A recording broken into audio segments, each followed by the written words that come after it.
এমনি ফাঁক ফকর ভালো থাকে, মাদক ব্যবসায়ী আর প্রশাসন একই। ঝিনাইদহে মাদকের বিরুদ্ধে প্রতিবাদ ও সচেতনমূলক কার্যক্রম পরিচালনাকে কেন্দ্র করে হামলা, ভাঙচুর এবং প্রাণনাশের হুমকির অভিযোগ উঠেছে। এই ঘটনায় আহত হয়েছেন অনলাইন প্ল্যাটফর্ম আজরা পাবলিকের ক্যামেরাম্যান মোহাম্মদ শাকিল। ভুক্তভোগীদের দাবি, মাদকের বিরুদ্ধে কথা বলায় তাদের উপর এই হামলা চালানো হয়েছে। স্থানীয় সূত্রে জানা যায়, মাদক বিরোধী কার্যক্রম এবং বিভিন্ন সামাজিক অসঙ্গতি নিয়ে প্রতিবেদন প্রকাশকে কেন্দ্র করে সম্রাট নামে এক যুবকের সঙ্গে বিরোধের সৃষ্টি হয়। এরই জেরে এক পর্যায়ে ধারালো অস্ত্র দিয়ে আজরা পাবলিকের ক্যামেরাম্যান মোহাম্মদ শাকিলের উপর হামলা চালানো হয় বলে অভিযোগ উঠেছে। হামলায় আহত শাকিলকে স্থানীয়রা উদ্ধার করে চিকিৎসার ব্যবস্থা করেন। ঘটনার পর বিষয়টি নিয়ে কথা বলতে এবং পরিস্থিতি জানতে আজরা পাবলিকের কয়েকজন সদস্য অভিযুক্তের বাড়িতে গেলে সেখানে নতুন করে উত্তেজনার সৃষ্টি হয় বলে অভিযোগ পাওয়া গেছে। প্রত্যক্ষদর্শীদের ভাষ্যমতে এ সময় অভিযুক্তের পরিবারের পক্ষ থেকে হুমকিমূলক আচরণ করা হয় এবং উপস্থিত সদস্যদের ভয়ভীতি দেখানো হয়।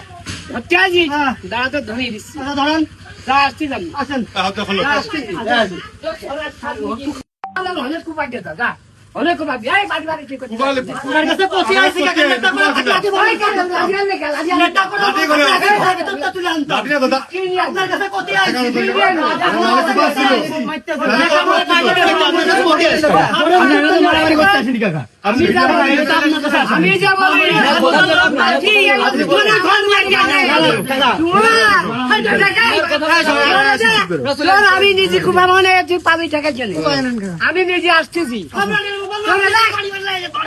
সম্রাটের মারবে যে অনেক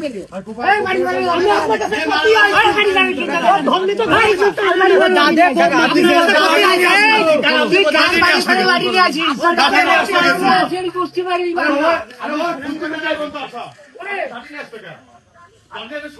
শুধু হামলায় নয়, ঘটনার জের ধরে আজরা পাবলিকের ব্যবহৃত সরঞ্জাম, ক্যামেরা এবং অফিসে ভাঙচুর করা হয়। এছাড়া সংশ্লিষ্ট অফিস ও আশপাশের কয়েকটি দোকানপাটেও হামলা ও ভাঙচুরের ঘটনা ঘটেছে বলে দাবি করছেন ভুক্তভোগীরা।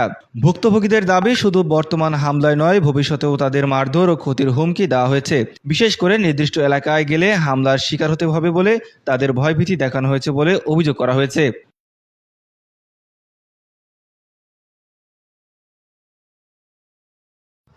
ওখানে মূলত কি, আমরা তো ভিডিও বানাই আসলে, তো আমরা ভিডিওর কার্যক্রম তখনও শুরু করিনি।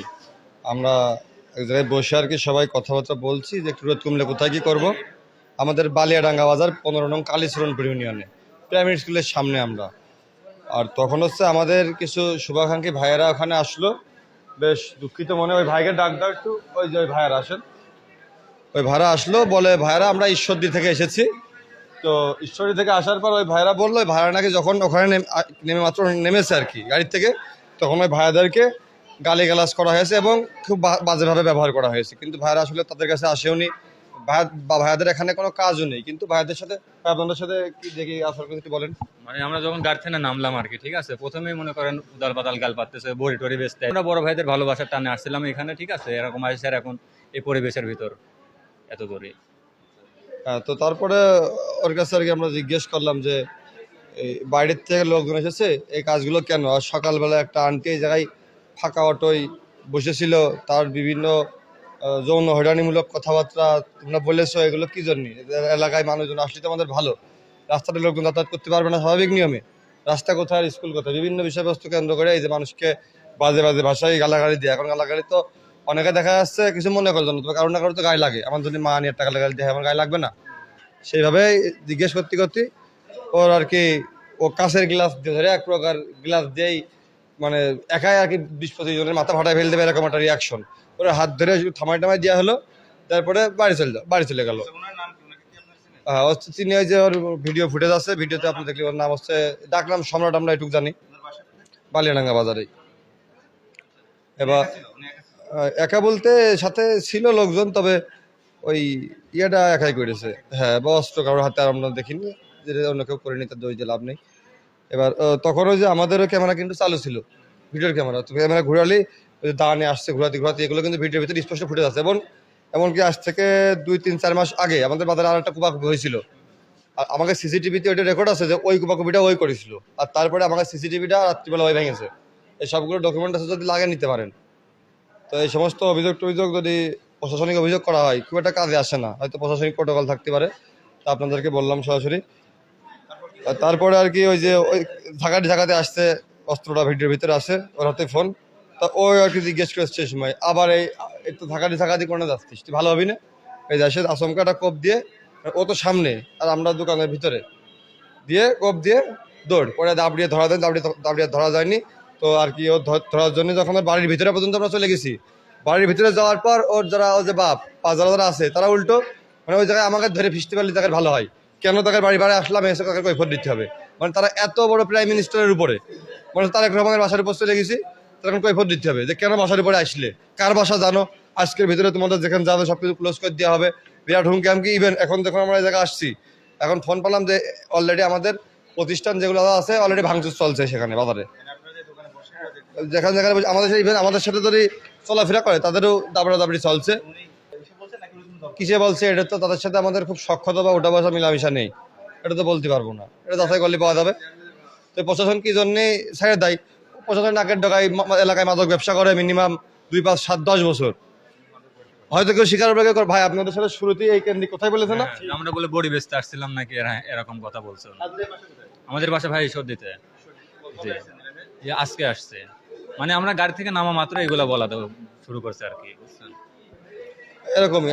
এবং এবং গত রাত্রিবেলাও আমাদের বাজার থেকে একটা চুরি করেছে এরা, কিন্তু এই সবগুলোই ধামাচাপা হয়ে যায়, সিস্টেমে ম্যানেজ হয়ে যায়।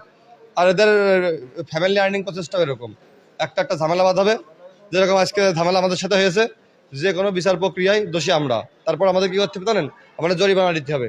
আর জরিমানার মাধ্যমে আজকে 1 লাখ 2 লাখ বাড়ির ছাদ, এভাবে তাদেরকে চলে না। আমরা করি না আর কি, আমরা করবো, লাভ হয় না কোনো কিছু, সত্যি কথা। মানে ফাঁক ফকর না, মাদক ব্যবসায়ীদের এমনি ফাঁক ফকর ভালো থাকে, মাদক ব্যবসায়ী আর প্রশাসন একই।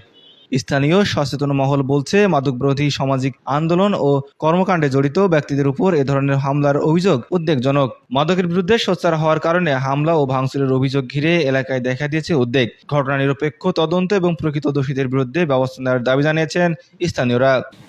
এইমাত্র ঘটনা ঘটেছে, আমি বাসায় ঘুমাইছিলাম, আমি ভাবলাম যে বাজারে মানে ভিডিও হচ্ছে, তা আমি ঘুম থেকে উঠে বাজারে আসছিলাম।